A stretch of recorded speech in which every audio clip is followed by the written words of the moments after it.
punishing, demanding, raw. Well, it's now common for Survivor seasons to be titled based on an overarching theme. Well, until whatever this is gonna be. Survivor Africa is the definition of peak Survivor in regards to the level of difficulty to survive. Many Survivor locations only manage to put a literal name to the season, such as Caramoan, Fiji, or South Pacific. But never had a season had such an appropriate name as the one you'll be looking at today. It's more than just a name, but in fact a description that wholly encompasses the very nature of the season itself. Punishing, demanding, raw. 39 days, 16 people, 1 survivor. Yo, how's it going? Welcome back to the third episode of Survivor Retrospective. Today we're going to be looking at Africa. If you missed the last two episodes, you can feel free to start here. But if you want the full experience, you may want to go back and watch the episodes on Borneo and the Australian Outback. And I'll make it super easy for you, as the link to both of those will be down in the description. Today though, we'll be again looking at Africa, which is often considered to be one of the most grueling Survivor seasons of all time. Season 3, however, also boasts the achievement of being the first ever season to have the very first twist, that being a tribe swap. And while Africa did manage to achieve a lot, it is still often heavily criticized. While the season is the peak of the survival aspect within the show, in a lot of ways it is perhaps deservedly overlooked. In this episode, we'll be examining the atmosphere, innovation, and characters of Survivor Africa to figure out what makes it so disregarded, despite doing so much right.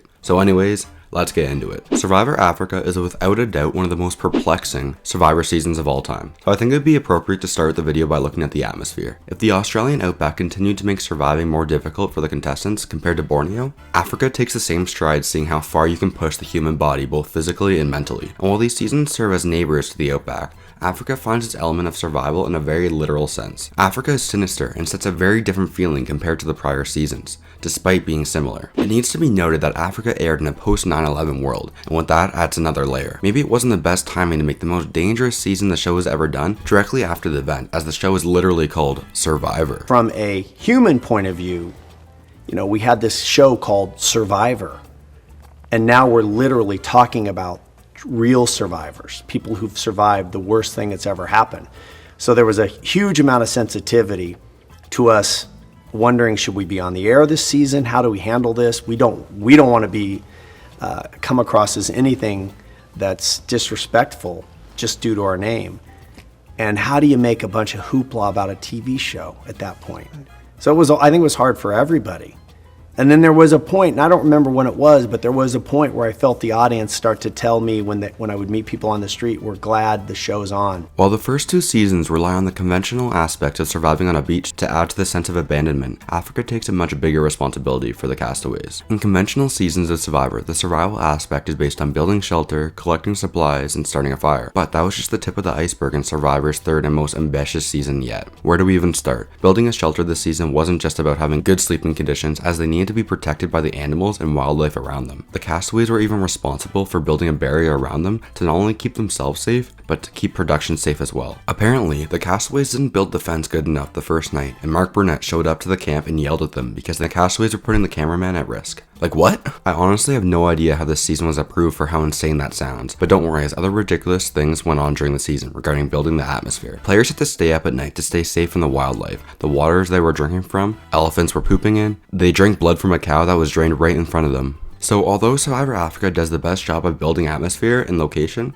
I think this comes at a risk of taking things too far for the first time ever. It was crazy to actually watch on your television, but there's a reason in Survivor's 40 season run that dangerous level peaked here at season 3. But from here, let's look now into innovation, which is one area where Africa excels. Like, talk about innovation. All jokes aside, I think it should go without saying that this season very successfully introduced one of the most important aspects of Survivor, especially for the state of the meta. It had become clear within the first two seasons of the show that the strategy of one tribe steamrolling the other tribe was what the players were looking to accomplish. Production didn't like that, as a pagonging is predictable and leads to boring TV. The answer that production had for a pagonging was to introduce the first ever twist into the season, being a tribe swap. The intention of a tribe swap is to mix up the first portion of the season, as the pre-merge is often the slowest part of the Survivor season, but also allowing players to connect with members of the other tribe to help reduce the chances of easy vote-offs. Although I wouldn't say it worked this season, as one tribe still dominated the game, I give production credit for trying something new that would eventually become the norm of most seasons. But production didn't stop at just coming out with the first big twist, as the season just had better watchability to it.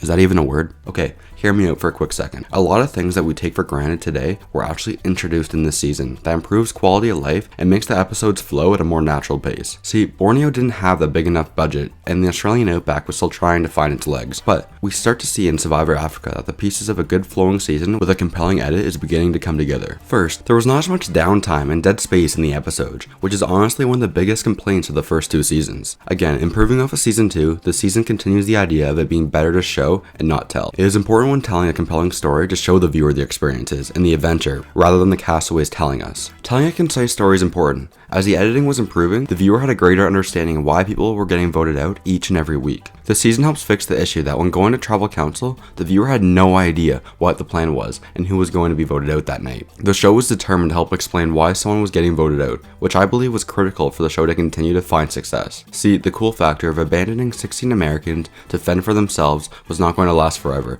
and this was a good transition to the show, continuing to move away from the weird randomness to a strategic game. However, this would take some time to perfect, as it would be easy to guess who would be voted out each week based on who was getting the most screen time. Lastly, we really need to talk about the improvements that were being made this season regarding the challenges. I think production really started to figure out what challenges work for TV and what challenges were just a bad idea from the beginning. Jeff Probst was still not commentating over them, so I find it difficult to get into, but they were way easier to follow and simply made for better TV than the season 1 and season 2 counterparts. As this is the 3rd retrospective I'm currently writing, I'm beginning to see a theme that the most important aspect that can make or break a season is their characters. And once again, the casting team has gone above and beyond with these contestants. A big reason why the Dark Age is the worst era of Survivor is because the characters are, well, let's just say they are subpar. But we don't need to worry about that for a couple weeks. Once again, the characters of this season hit it out of the park with real moments and interactions. Ham! He's a Jew and he won't eat the ham! He's a Jew! He's a Jew! This season, just like the first 2, are stacked with good characters. So much is relied on the characters in the classic era seasons of Survivor that I would go so far as to say that Survivor Africa is carried by the characters, but not in the sense that it needs to rely on them to create a strong season. See, Survivor Borneo and Survivor the Australian Outback only had the characters to lean on, and so if they didn't come through, then I really think the seasons would have just fell right on their head. Don't get me wrong, the season still relies on the characters for the majority of the entertainment, but it feels more balanced and a sense of more natural flow. This falls in line with the improvements made in the editing, production quality, and challenges, as the episodes were simply at a higher level of quality compared to the first 2 seasons. Standout characters of the season include Teresa, T-Bird Cooper, Big Tom, Ethan Zahn, and Lex Vanderberg. So let's start with T-Bird, who was very likable during the season as she was the final member of her alliance that was voted off. She still has a major role within the Survivor community with her podcast Talking with T-Bird, and I just want to give a moment to say thank you, T-Bird. I'm always excited for when these come out, and I love the introductions that are always given on Twitter. My only complaint here is that she was not selected for Second Chance, but I'm getting way ahead of myself as I'm so excited to talk about that season. The next 3 castaways we'll be discussing were all in the majority alliance that controlled the game. Big Tom is great. Strategy? I don't think so. But this gentle giant was the comic relief that gave countless moments of the season that I love. I already shared the auction moment, but I promise these are seen all throughout the season. I mean, I hate it for him. I hate it for him. I wished he would. Ethan, get down here. Take a little bite of this. I've spent every penny I got and I don't care. Goodbye, my friend. Here's your syrup.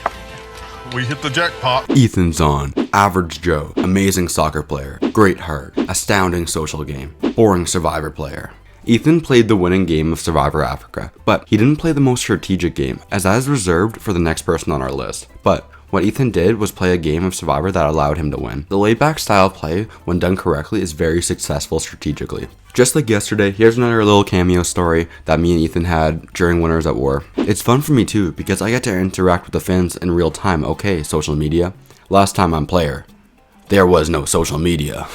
Cameo is cool, but wanna know what's cooler? Lex Vanderberg. Okay, I need to step back for a second. I'm not sure if Lex stands out so much this season because he's the best strategic player, or if he's the only strategic player. Leading into the merge, Lex was the main antagonist, and it shows as he would constantly receive votes at every single tribal council where he was not wearing the immunity necklace. Eventually, Lex ran out of space to play as he was voted out one day short of day 39 being the last castaway voted off of the season. And with that, we have my biggest complaint of the entire season, the strategic play. Once you take Lex out of the equation, I'm honestly not sure what else we can talk about regarding the strategy of the season. Yeah, sure, the swap was interesting and had the possibility of shaking things up, but one tribe was still able to dominate the entire game. So really, there was no new strategy that happened this season. The main alliance of Ethan, Lex, and Tom made it all the way to the end, and that's about it. Yes, I know what you're going to say, but Lex did flip on his alliance. which yes, he did, but it was for one single episode. So, with all that said, why is Africa not considered to be one of the greats? It was exceptionally innovative and doubled down on the beloved themes of Borneo and the Outback. It took what worked from previous seasons, got rid of the clunky bits, and made a more watchable product. On paper, this sounds like it should have been a perfect experience. Yet, it didn't do it for all the viewers, while it did a lot of things right. It sometimes undermines itself. This is first seen as mentioned with the swap having no effect in the pagonging. This erodes the effect that the twist sets out to achieve. Furthermore, even though it was the third installment of the series, Africa has arguably the weakest strategic play out of all three of those first seasons. While not necessarily a bad thing for this era of the show, it's not what the season seems to have been aiming for. More than anything though, Africa is a season that seems to go too far with the survival aspect of the show. Africa feels stuck in an awkward adolescent phase of this era. It's too advanced to be praised for the simplicity of the original innovation of the first two seasons, even though it's part of the journey of how we get to the Pearl Islands, and proxy the early stages of a more theme and twist dependent Survivor. Borneo and the Australian Outback will always be the limelight for being the originals. See, you never hear people cut Africa slack for being basic like they do the first two seasons. It's less appreciated despite its efforts to try hard, and yet sadly however, it's also not advanced enough to compete with a titan like Game Changers. Without the advancement of idols and a more eccentric strategic play, Africa forever sits in the massive shadow cast by the giants of the classic era. And the most simple of reason, it's not the micro details that make Africa unappreciated, but rather the natural ones. People forget Africa because on a grand scale, it fails to hold significance. Africa is a stepping stone that got us into a more advanced Survivor experience, but sadly, never thought of as more. And ladies and gentlemen, that is going to finish up our third episode of Survivor Retrospective. If you guys enjoyed the video, make sure to leave a like. If you are new to the channel, please subscribe, as well as maybe consider checking out the first two retrospectives. Remember, this is a daily grind for me, so come back tomorrow as we look at Survivor's 4th season and the introduction to learning about the Boston Rob rulebook. My final rating for Africa is a 7.4 out of 10. B tier.